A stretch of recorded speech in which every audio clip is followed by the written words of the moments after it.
Давайте поговорим о том, можно ли избавиться от стресса без приема медикаментов и без заедания того самого стресса. Ответ, конечно же, можно. И можно это сделать с помощью дыхательных техник, которые воздействуют на парасимпатический отдел нашей нервной системы.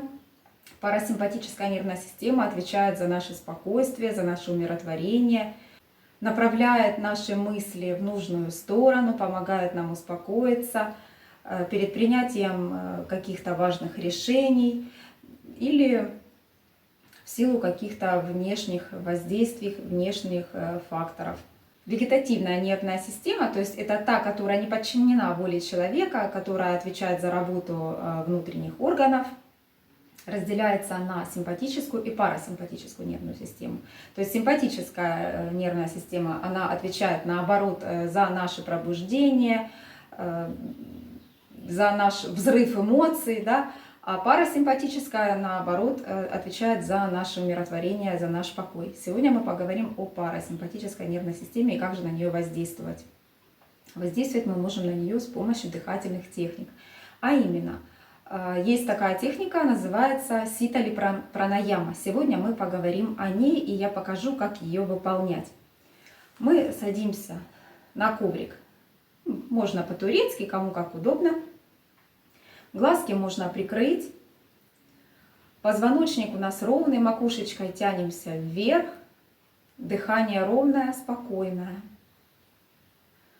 Мы наш язык немного высовываем наружу и как бы скругляем его трубочкой, вот так. И через вот такой вот язык скругленной трубочкой будет выполняться наш вдох. Потом мы убираем язык в рот и делаем выдох через нос. Итак, давайте начнем.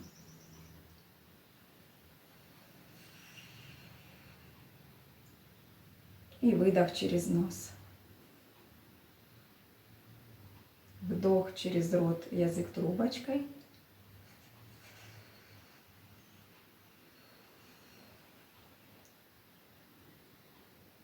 И через нос выдох.